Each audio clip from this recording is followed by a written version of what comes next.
for today's video mga pare, kakabit na natin tong smoke inverted suspension natin mga pare dito sa ating Aerox B1.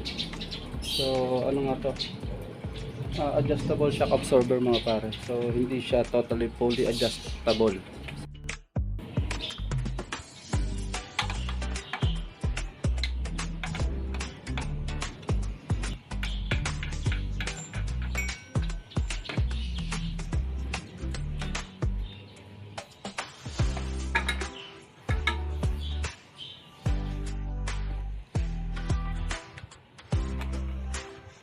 Ngayon yung mga pare, yung mga pagpapalit natin itong dalawang shock na to, isa-isay natin, no? So ayan, isa-isay natin yung pagpalit dito. Ayan, kasi syempre wala naman tayong katulong na magkakabit na ito.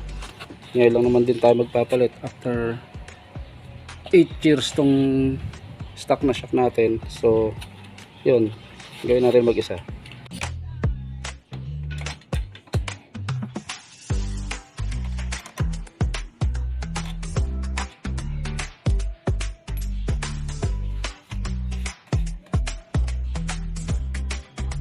Hindi naman tayo magkakamali dito mga pare, hindi tayo magkakabaliktad since inverted suspension nga siya. Ayan, may logo, so siguro naman sa labas to, no? Kaya sakto yan dito, diba?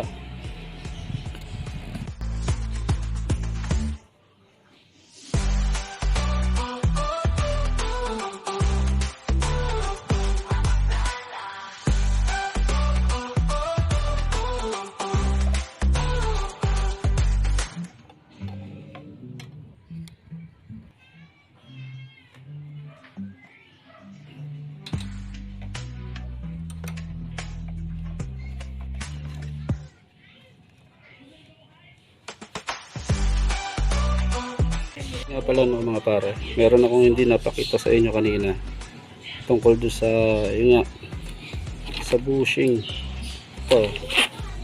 Yan, sa bushing na to. So ito yung sleeve ring na kasama nito. So para dyan, yan o. So kahit ilagay natin tong stock na bolt na ito, maluwag pa rin. So ayan o.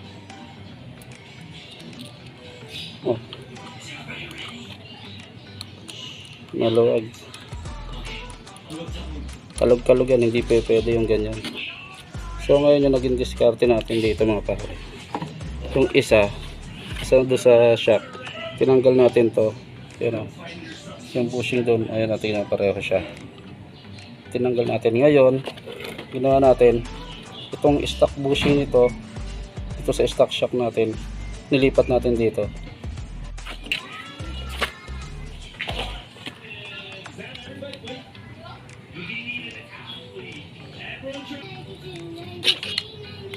Yun, tanggalin natin siya mga pare.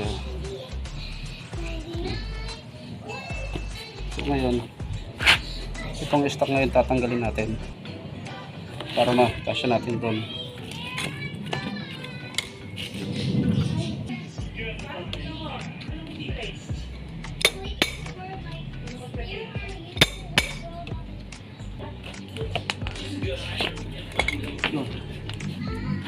Tanggal na natin yung sleeve ring nun. Tapos ito ngayon yung stock na bushing, so medyo matigas. So ngayon ito yung kakabit natin dito sa may bagong shock natin mga pare. Yan, wala na yung sa stock ko. So ngayon yung kakabit natin dito.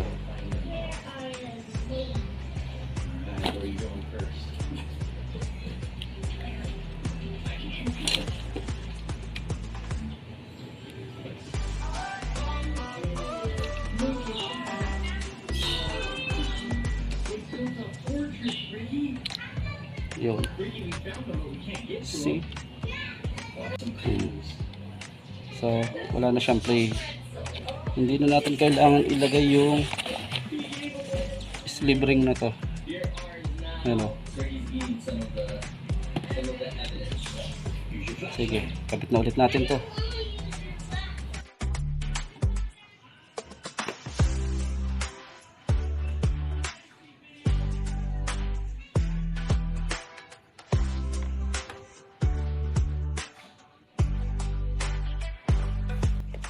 Since tinanggal na rin natin yung stock na part natin mga pare, kabit na rin natin tong ano natin,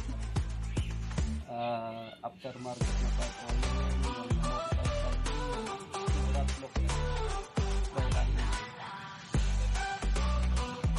yung shock na shock natin mga pare. After 8 years palitan na natin. So,